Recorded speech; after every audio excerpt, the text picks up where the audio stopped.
Hello students, welcome to your mathematics classes. अब हम start कर रहे हैं हमारा नेक्स्ट क्वेश्चन है क्वेश्चन नंबर 12। क्वेश्चन नंबर 12 क्या है? From the top of a 7 metre high building, एक 7 मीटर की बिल्डिंग है, उसके टॉप से, from the top of a 7 metre high building, the angle of elevation of top of a cable tower.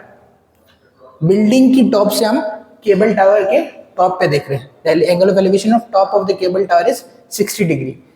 Building के top से अगर cable के top पे देखें तो एंगल ऑफ एलिवेशन 60 डिग्री मिलता है, and the angle of depression of its foot is 45 degree. Means अगर हम बिल्डिंग की हाइट से, बिल्डिंग के टॉप से अगर केबल टावर के फुट पे देखें तो angle of depression is 45 degree.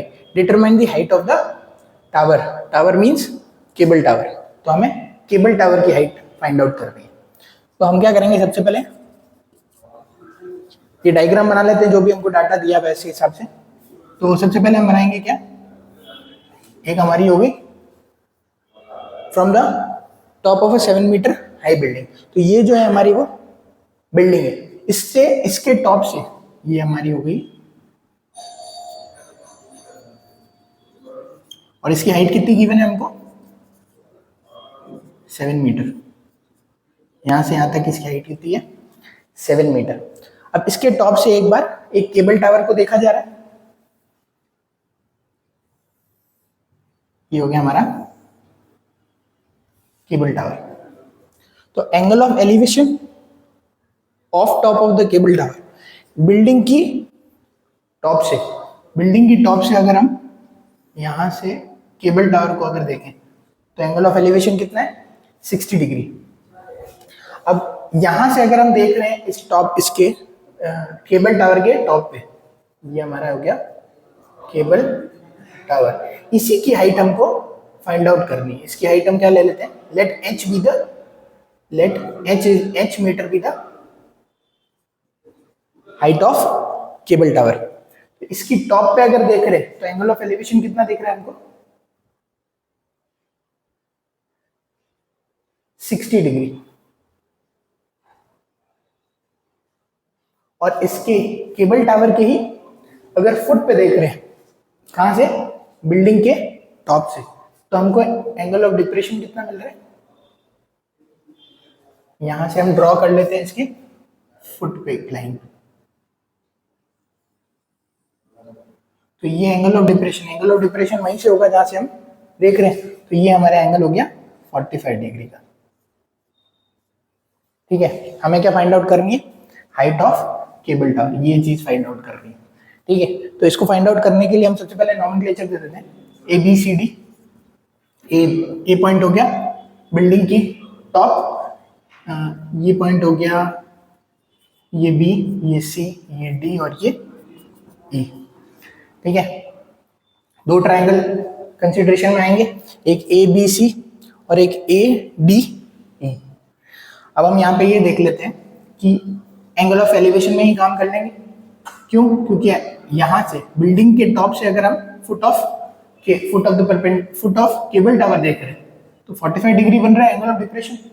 तो ये जो AC है और ED है, ये दोनों आपस में कैसी है, पैरेलल लाइन जैसी है। तो ये दोनों अगर पैरेलल लाइन है और AD एज ए ट्रांसवर्स काम कर रही है, तो एंगल CAD और ADE, ये वाला एंगल और ये वाला एंगल, ये दोनों क्या हो गए, alternate interior angles, and in between parallel lines alternate interior angles are equal। तो ये 45 तो ये भी 45 का डिग्री मिलेगा। ठीक है, तो हमारा ये भी 45 मिल गया। हमको क्या करना है, लेट, सबसे पहले तो let height of cable tower equals to H metre क्या है, हमारी केबल टावर की हाइट है, वही फाइंड आउट करनी है। तो सबसे पहले हम लोग जो ट्रायंगल ले रहे हैं, एक 90 यहाँ बनेगा, एक 90 यहाँ बनेगा। अच्छा, ट्रायंगल जो यूज कर रहे हैं हम लोग, जो हाइट होगी केबल टावर की वो होगी BC प्लस CD। और अगर हम देखें AB, AE और CD, ये 7 मीटर है तो ये भी 7 मीटर होगा, तो यहाँ से यहाँ तक भी कितना होगा हमारे पास में, यहाँ से यहाँ तक ये जो हाइट है हमारी, ये वाली, यहाँ से यहाँ तक, ये हमारी सी डी जो है वो ए के बराबर होगी। तो और ये जो हाइट है वो हमें, ये टोटल एच जो है वो कॉम्बिनेशन होगी C D plus B C का। हाइट एच जो है वो हमें फाइंड आउट करनी है, ठीक है। अब हम क्या करते हैं, इसको एच इसको दे देते हैं, height of the cable tower यहाँ से रफ कर देते हैं। Height of the cable tower क्या ले लेंगे हम लोग, 7 प्लस एच मीटर होगी एक्चुअली, 7 प्लस एच मीटर।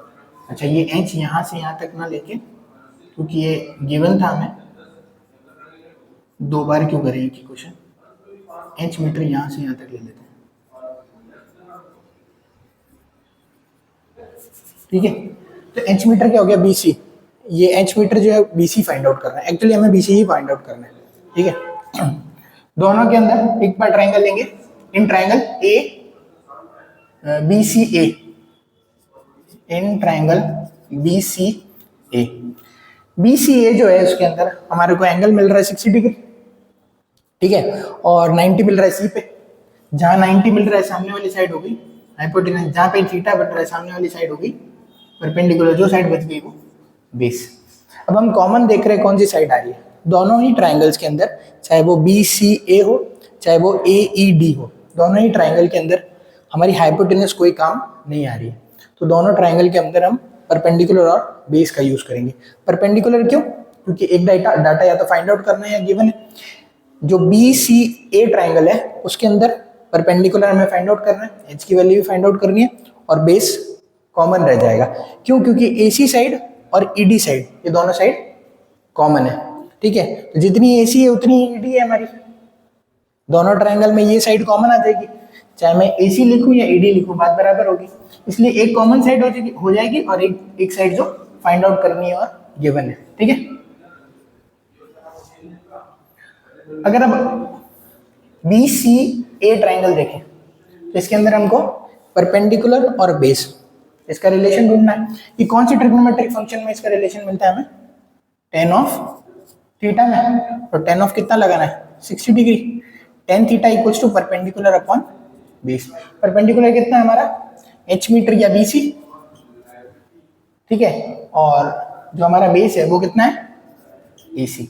हम ए सी ही बेस रख देंगे कॉमन, एक्स नाम भी दे सकते हैं आप, ठीक है। इस लेंथ को एक्स, ये एक्स तो ये भी एक्स, ठीक है। वो खाली एक इंटरमीडिएट वैल्यू का काम करेगी दोनों ट्राइंगल्स के अंदर वैल्यू फाइंड आउट करने के लिए।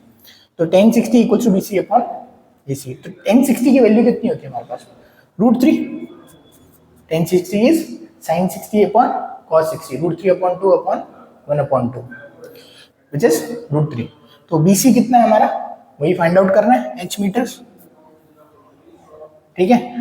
Height of the cable tower is 7 plus H, तो एच की वैल्यू ही फाइंड आउट करनी है हमें, और ए सी रह गया।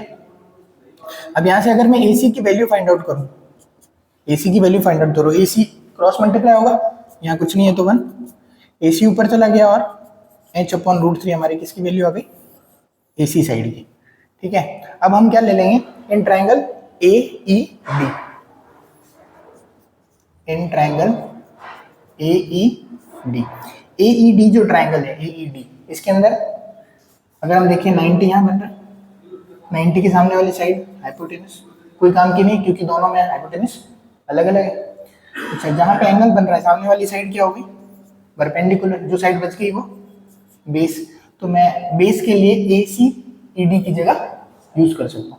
इसके अंदर भी हमारा कौन सा काम आ रहा है, कॉमन साइड और एक डाटा जो गिवन है या प्रोवाइडेड है, ठीक है। तो परपेंडिकुलर और बेस, अगेन रिलेशन कौन प्रोवाइड कर रहा है, टेन थीटा का फंक्शन, तो टेन क्या यूज करेंगे, ten of 45 in triangle A E D,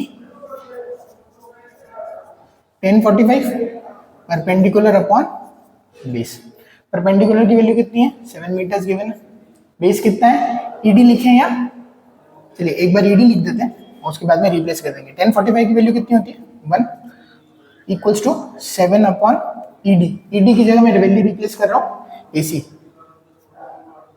A C, since E D और ए सी की लेंथ इक्वल है, ठीक है, क्योंकि एक ही ट्राइंगल एक ही लेंथ के हैं दोनों, ए सी और ई डी। अब अगर क्रॉस मल्टीप्लाई करें तो ए सी की वैल्यू कितनी होगी हमारे पास में, वैल्यू रिप्लेस करने के लिए ए सी इक्वल्स टू 7, ये हो गई हमारी इक्वेशन सेकेंड, ये equation first. From equation first and second, from equation first and second, AC की वैल्यू अगर मैं रिप्लेस कर दूं, एसी की वैल्यू कितनी रख दूं 7, तो 7 इक्वल्स टू क्या हो जाएगा h upon √3, so h comes out to be 7√3। h की वैल्यू कितनी मिल गई हमें, h की वैल्यू कितनी मिल गई 7√3, और हमने हाइट ऑफ टावर जो हमें फाइंड आउट करनी थी, height of cable tower, height of cable tower कितनी है, height of cable tower, height of cable tower क्या है 7 प्लस h, 7 प्लस h, और h की वैल्यू कितनी आई है 7 प्लस h की वैल्यू है 7√3। अगर कॉमन ले लें 7 तो क्या बच गया हमारे पास में 1 प्लस √3 मीटर, ये आ गई हमारी answer. Height of cable tower is 7 into 1 plus √3 या √3 plus 1, ओके।